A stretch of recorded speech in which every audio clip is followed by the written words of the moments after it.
journey beyond imposter syndrome. This is where I invite you into a space where high achievers and spiritual leaders converge to redefine success and self-worth.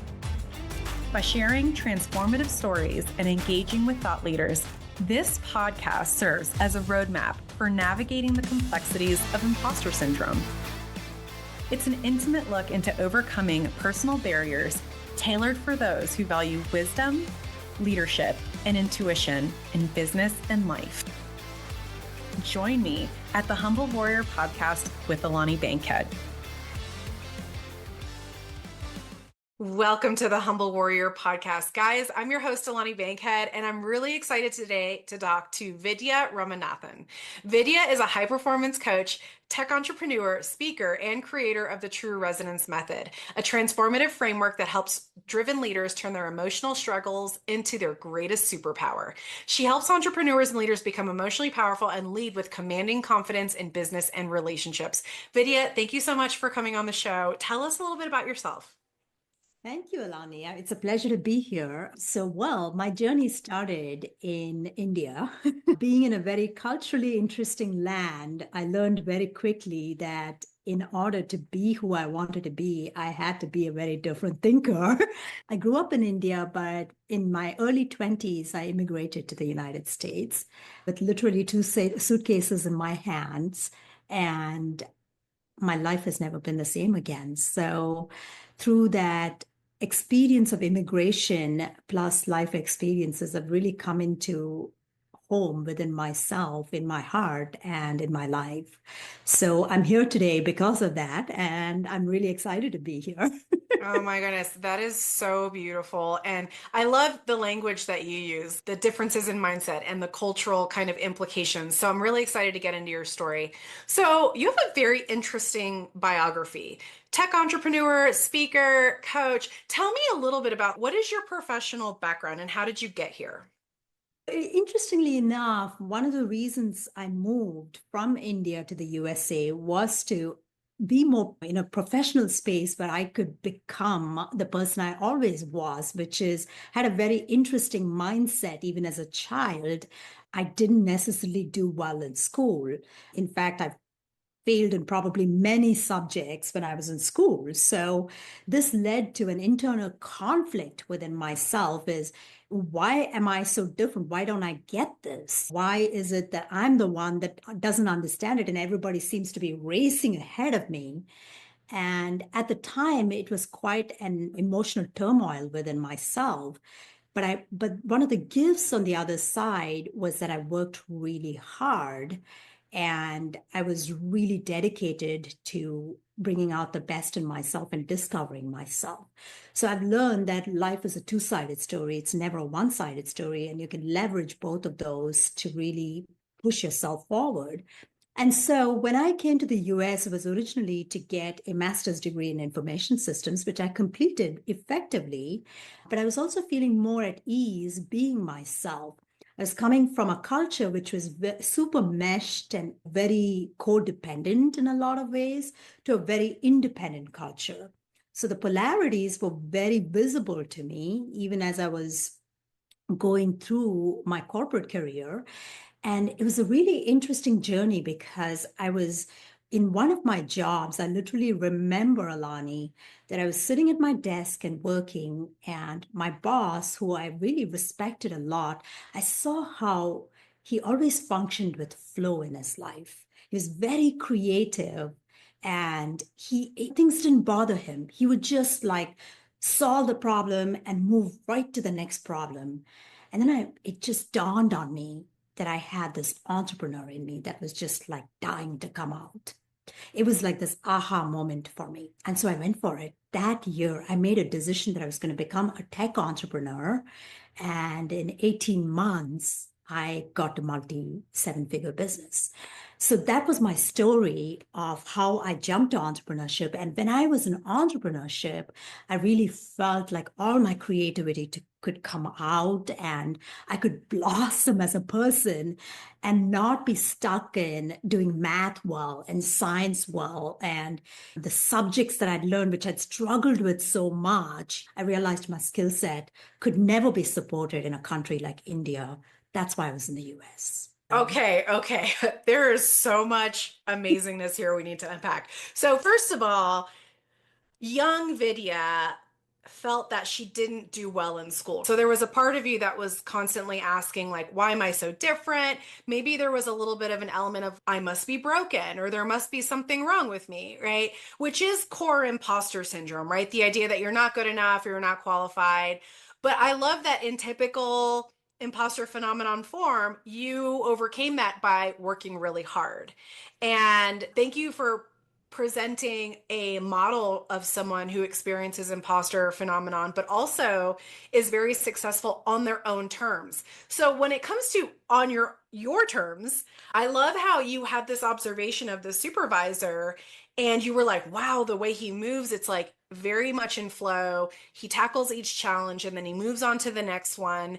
And what I found interesting is in Western culture, a lot of people would observe a supervisor like that and feel threatened by that, or it might cause insecurity. But it didn't happen that way for you. It actually inspired you. So you saw him and you were like, wow. Whatever he has, I want more of that in my life. And tech entrepreneurship is the path, I believe, to get there. And then all of a sudden, you create a multi-million-dollar business. Explain this messy middle, please, of like, how did you go from I made the decision to the financial success? Mhm. Yeah, in the job that I was in, it was really interesting because he was one of those leaders who would delegate the results. He never really managed the process. He would just delegate the results. He would say, I want this done. Can you go make that happen? Now, I realized working for him that I functioned best when I was left with the results. Then I could use my creative problem solving ways to figure out how to get to the results. So, this is why I came to the philosophy right then, even though not consciously, I realized nothing had been actually missing in my life, even in my childhood. So, it was a big realization for me and the unfolding, I want to say, of that inner power that I had to create something out of nothing. And it was an incredible opening for me to start the business. And I sometimes think, wow, that was the most beautiful journey because it allowed me to see my own skills after having had that. It's like this glass is only half full and you only see the part that's not full. And then when you get to the part where you actually see the glass as half full and you see the water in the bottom, you realize that means you can fill it up now. So that was kind of like that moment for me was exactly like that. And so when I got into the business itself, I realized that all the traits that I had were going to really help me to get to that next level. So I didn't hold back. I just went for it and I put in my all. I started a consulting business for Fortune 500s and Fortune 100s. And my skill was really organizing processes and thinking patterns to achieve high level initiatives. That's what I had developed in that process. And I had a formula for it. Even though it was not written down, I had a formula that had been sitting in my brain for over 30 years, 25 to 30 years. I just brought this forward in every Fortune 500 and 100 company. And they all wanted to hire me to come in and help with the short term and medium term programs that were really vastly important to their revenue goals. And that's how I started as a tech entrepreneur. And within a few years, the contacts that I made in that job, I remember my supervisor, my boss telling me, I wish you the best. This is the best path for you, really.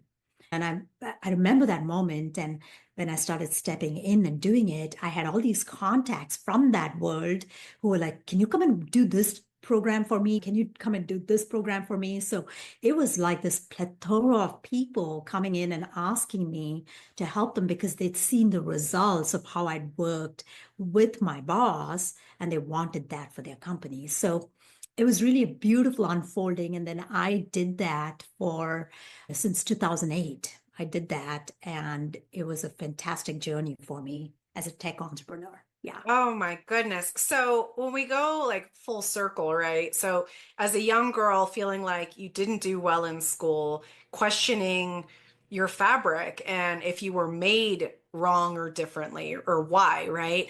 And then realizing in this, it's like a life-changing moment, right? Of observing the supervisor and realizing, oh, actually, I'm not missing anything from my life. There's nothing wrong with me.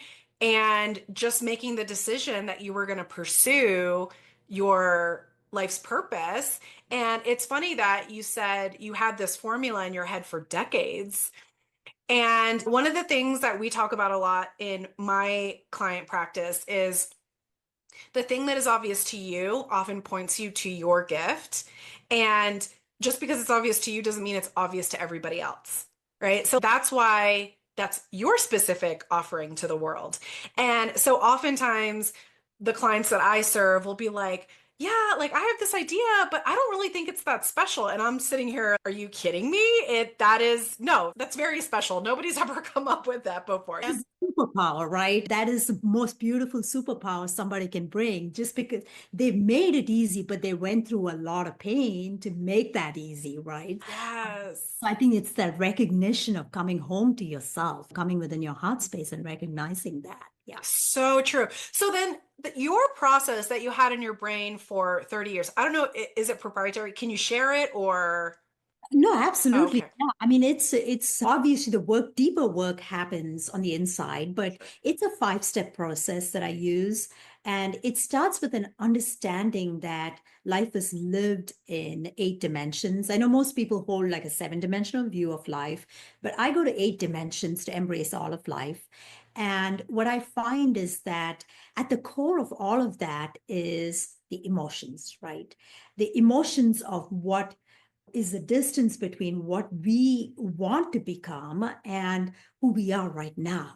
And so, what I help people see is that gap is actually just a false gap. Everything you need and want is already here in this moment. So, once you can shrink that gap between who you want to be and who you think you are in this moment, you've just collapsed all the quantum fields to bring in this vast body of acknowledgement within yourself, confidence within yourself.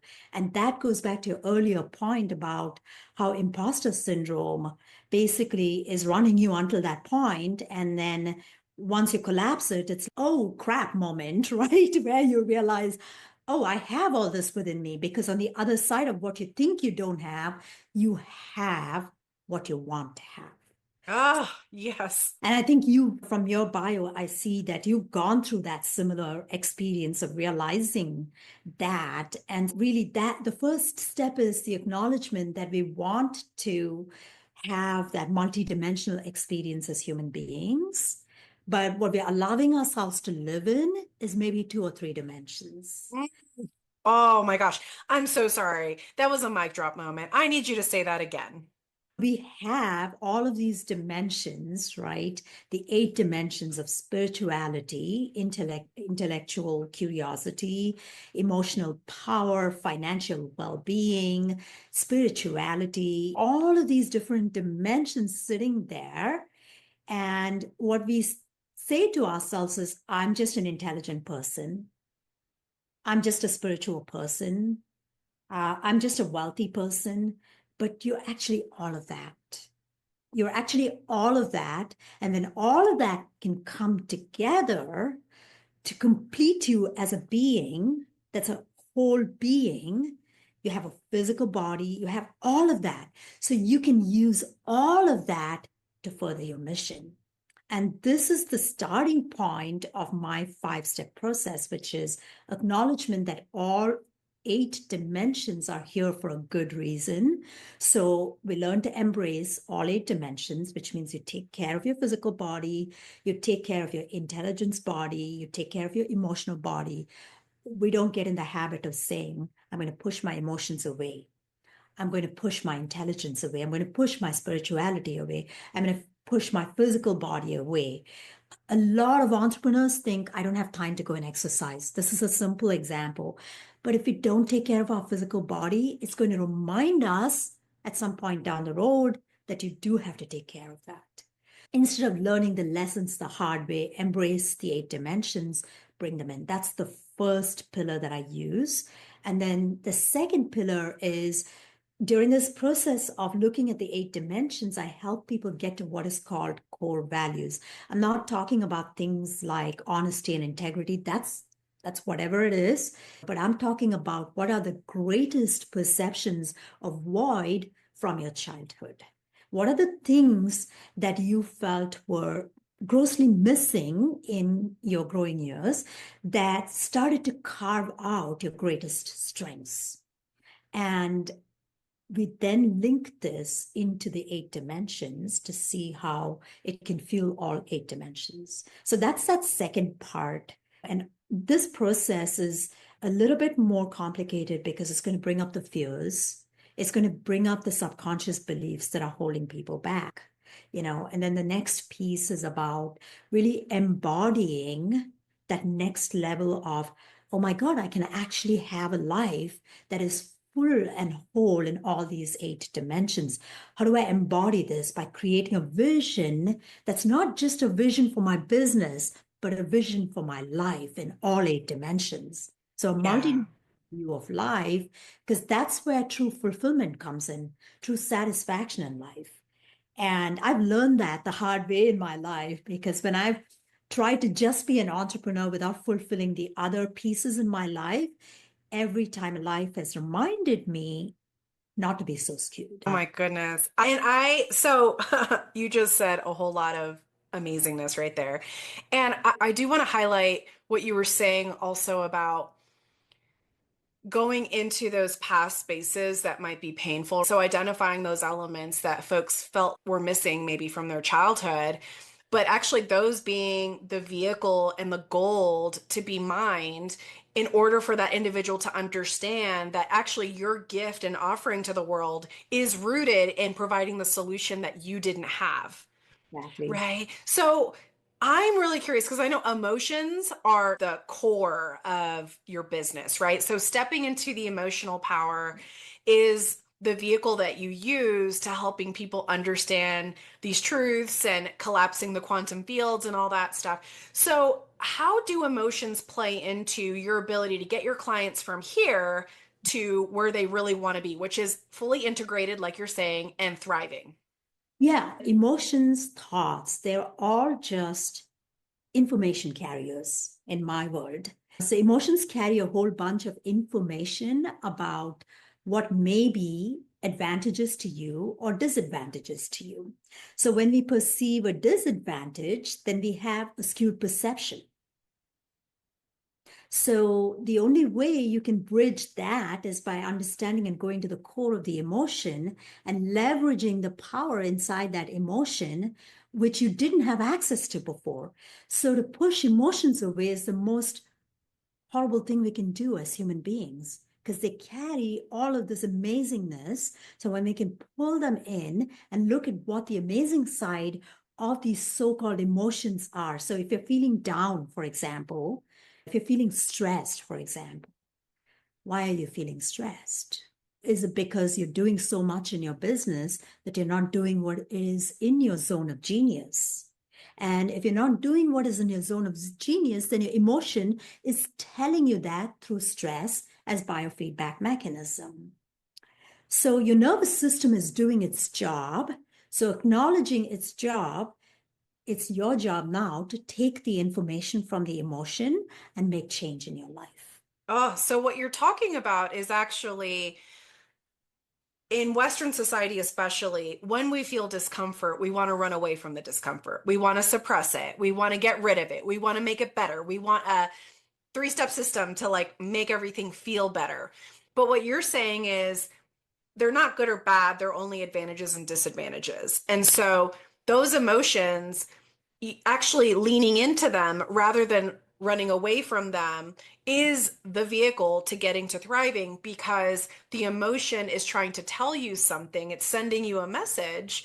And this totally resonates with the type of work that I do as well. And I think it's really interesting because I think for somebody earlier in their journey, it might be helpful to explain an example for them of what that might look like. So I know for me, an example of like stress that I used to run away from would have been something like, oh my gosh, I don't feel 100% qualified to do this particular job. So I'm going to overwork and make everybody think that I actually do belong here. But then when I really dug into it, realizing that, let's say it was my bodyguarding job, for example, I don't look like a typical bodyguard.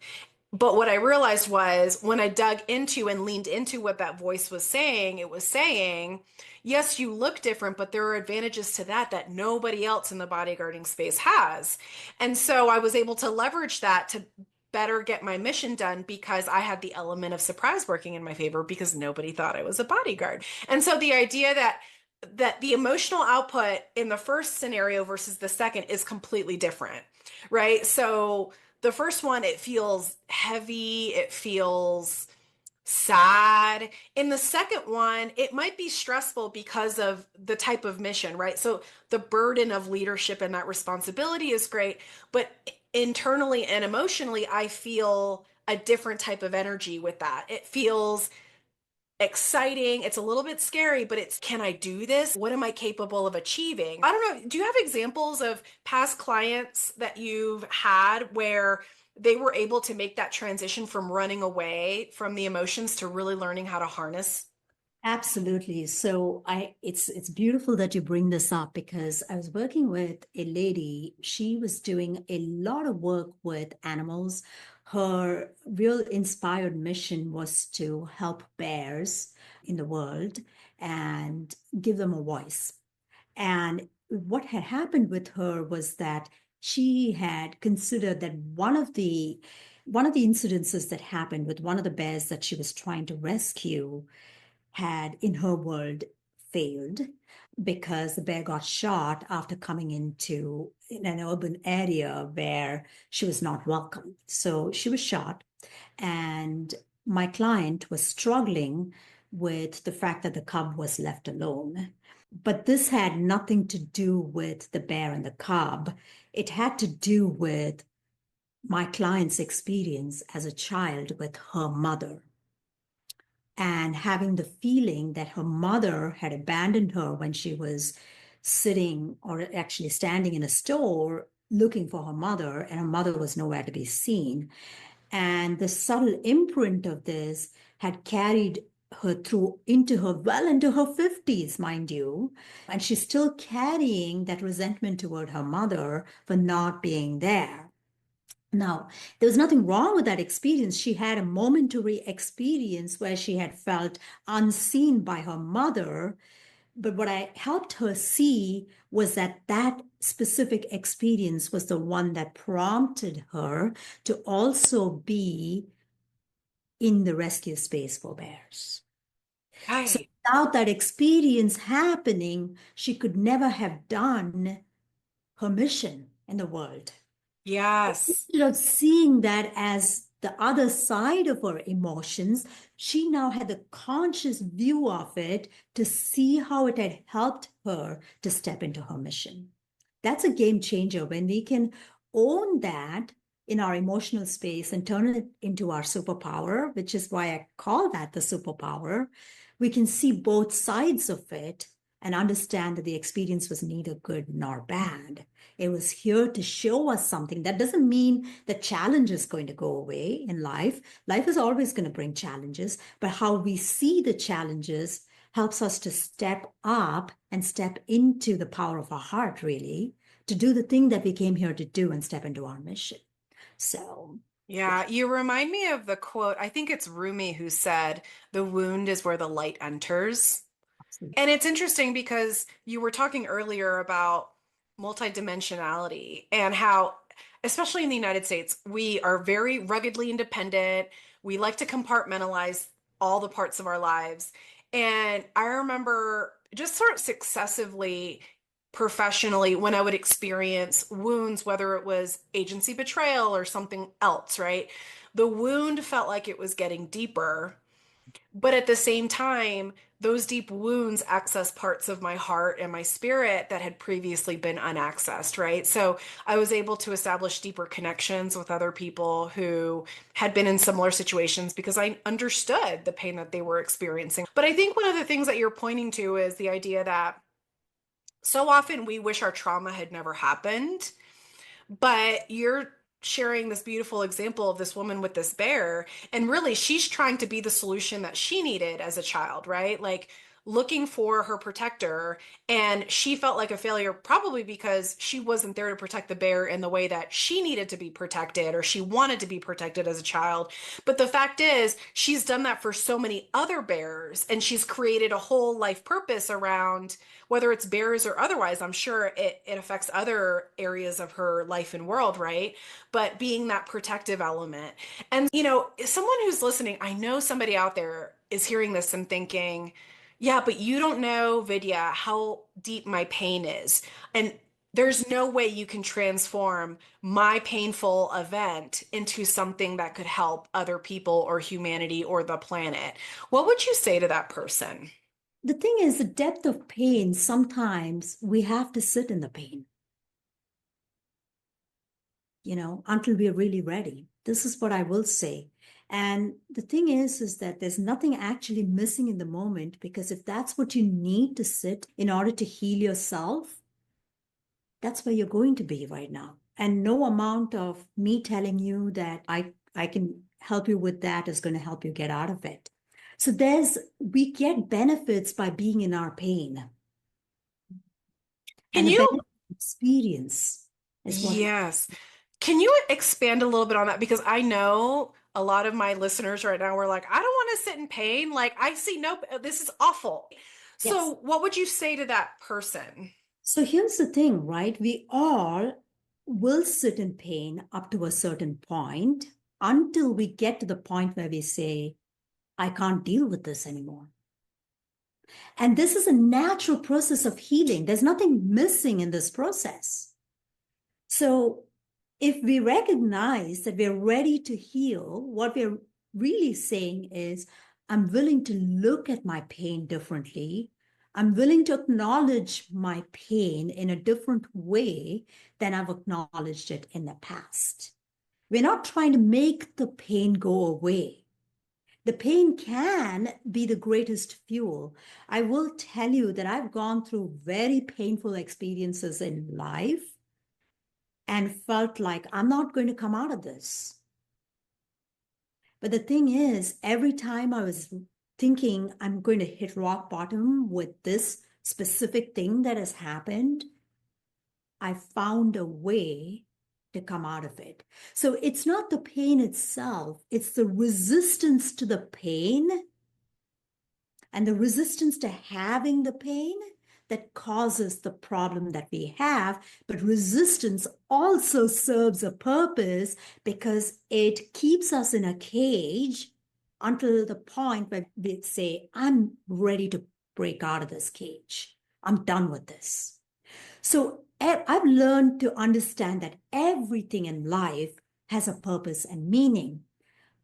I was meant to live in India for the time that I lived, because as painful as that was in my life, it was also my greatest teacher. Tell me more. I grew up in a family which had a very disorganized attachment style, which meant that neither parent was consistently available to me. My sister had my mother's attention because my sister was not physically very strong. So my mom naturally was inclined to protecting her, whereas I was always the perceived strong one. So everybody just left me alone. My dad traveled most of the time, so he was not around most of the time. And the times that he was around, he was not exactly easy to be around because he was very emotionally dysregulated in his mind. Now, if I really sat in that environment over and over again, and I didn't have a way to free myself because my survival depended on it, that's my trauma right there. Because I have no way of breaking free. But through that, there was a gift. The gift was they left me alone so I could think for myself. In a culture which is so enmeshed in societal thinking and cultural thinking, what a gift that is. Mm. So I was able to use that within me to say, at age 21, I'm a single woman, I'm taking my bags, leaving the country. And my dad, I remember the moment, my dad looked at me and said, "You're not." I said, "Yes, I am." And watch me. Those were my words to my dad. Wow. And so what I'm saying is that pain has a gift on the other side. The moment we can start to recognize that, we start to heal ourselves because we realize nothing is truly missing in our lives. So That is so good. Yeah. Thank you for sharing a little bit of your background as well and in modeling what it looks like to find the gift in those painful experiences. And you totally reminded me of, I think probably the deepest pit I've ever been in was after I quit a job. And it took me about 2 years. I didn't realize how much in the hole I was. And I remember just spontaneously crying in the shower. It sounds so cliche. I'd never done that before. And I just remember being scared because I'm crying and I don't know why. I know it's coming from a deep place, but I also, to your point, inherently understood that my body had to do that. And now I can look back and see the totality of those events and realize that my body was traumatized is like an oversimplification. I had been operating so fast all the time and processing so much emotion. I had never taken the time I needed to sit and process all the work that we were doing. And so my body was catching up on years of all kinds of crazy traumatic events and stuff. And I do inherently remember a part of my body saying, you have to go through this process, right? So like you have to just sit in the pit and experience all of the emotions. And so oftentimes the people I work with or the people I encounter, I call it being in the pit, right? So they're in the pit and first it takes someone saying, I'll get in the pit with you. I can sit with you and just be with you and help you know that you're not alone. And that's where a coach can come in really powerfully, right? And then whenever you're ready, whenever you decide to get out of the pit, we're going to get out of this together. And I know the way, right? So I love so much that you're advocating for. You've said this multiple times, but something to the effect of you're not lacking anything in any of these experiences. Like the experiences that you have are not saying you have too much or too little of anything. You have exactly what you need in the moment. And this is going to be simultaneously a teaching and a learning moment for you if you're open to it. So I'm really curious because having a bicultural identity has obviously impacted your growth and your business. So, well, I'm really interested in your perspective as someone who immigrated over. And you did mention your early childhood culture is very, like, much more enmeshed and much more dependent than Western culture is. So, what were those differences like? And is there anything from your homeland that if you could bring to Western society, you would encourage Westerners to embrace? I think there's positives and negatives to everything in life.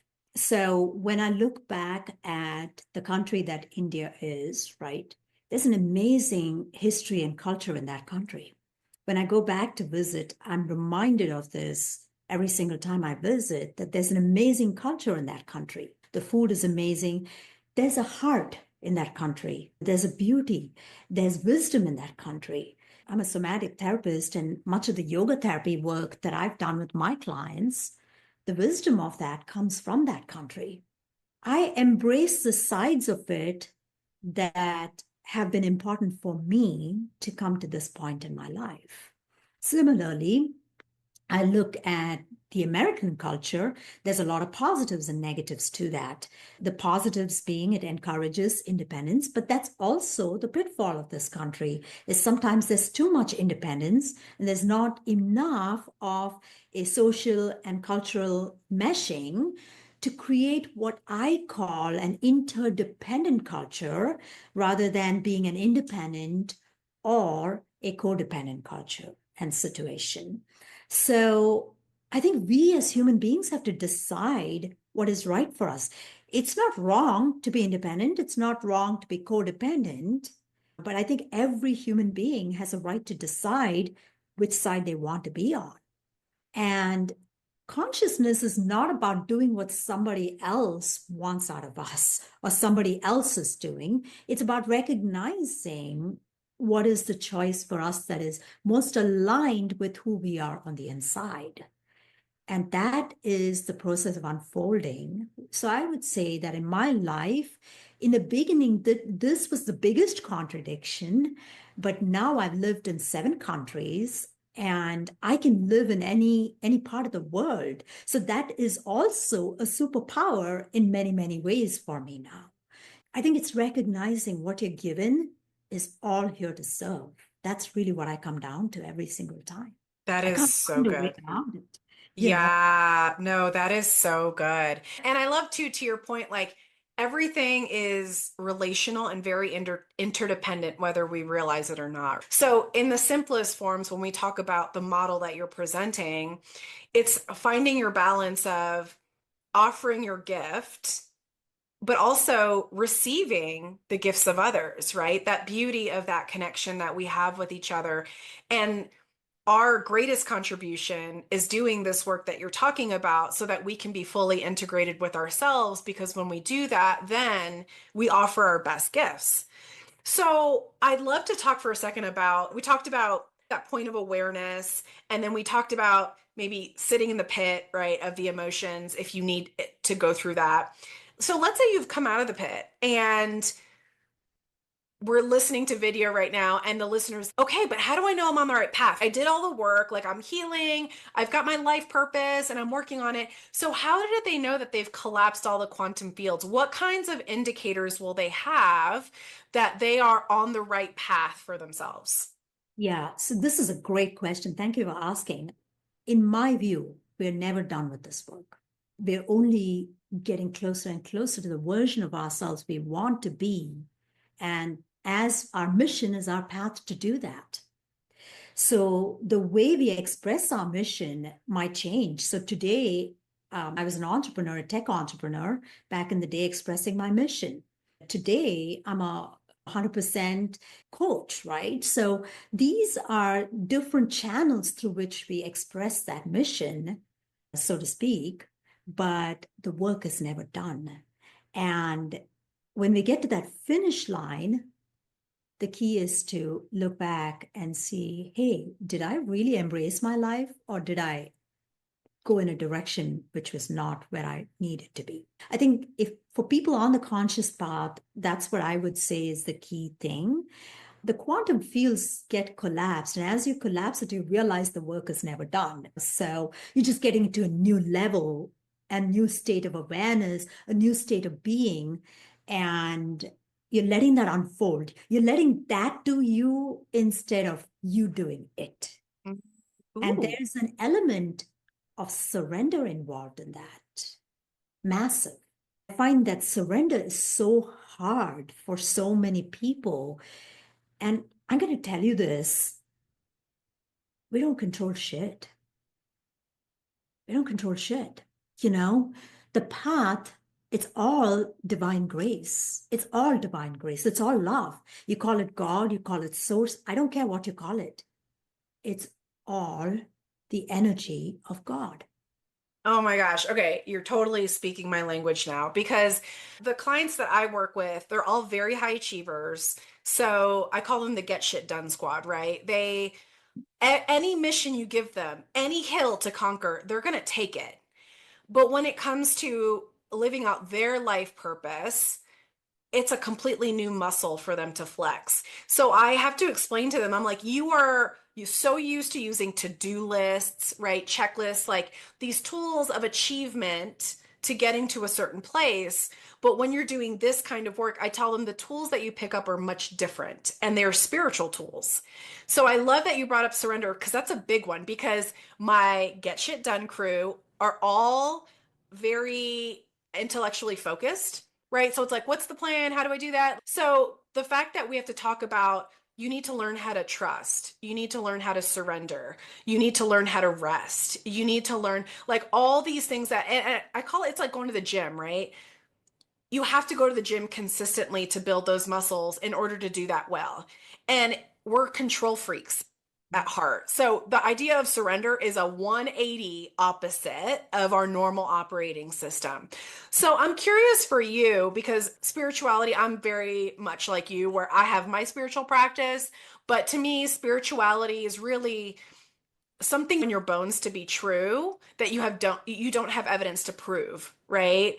And so whether you call it God or Gaia or like the universe or what, I don't care, but for someone who's just starting the journey or maybe new to the concept of spirituality because all they hear about is religion, what are your best suggestions for how they can start that journey of learning how to surrender or picking up that spiritual tool? Yeah, that's a great question. What I would say is when you look at people who are very mission driven, who are very to-do list driven, it's because they want to get to a point, right? And that point then becomes the spiritual practice. So they already have it in them. It's just the object is slightly different.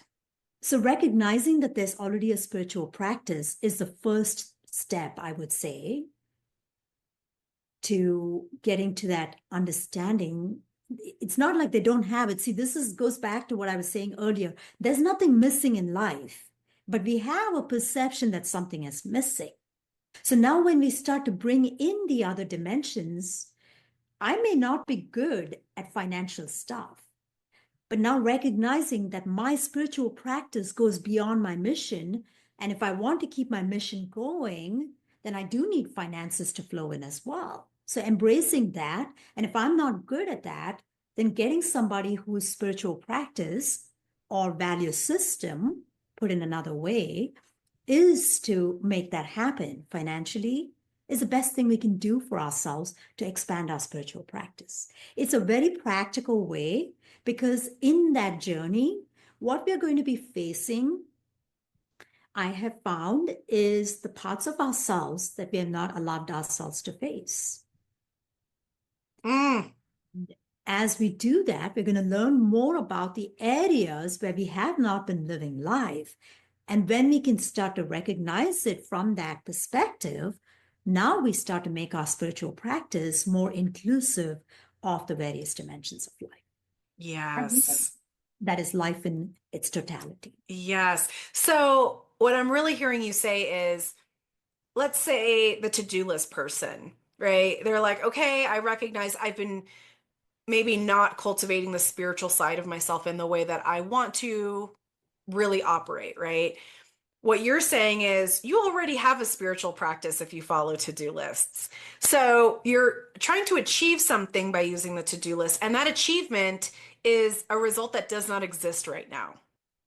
So you're imagining an ethereal thing that you want to create, and you have steps to arriving to that place. All of those are spiritual practices and faith that you can create that thing in the physical world that the visionary in you has already imagined.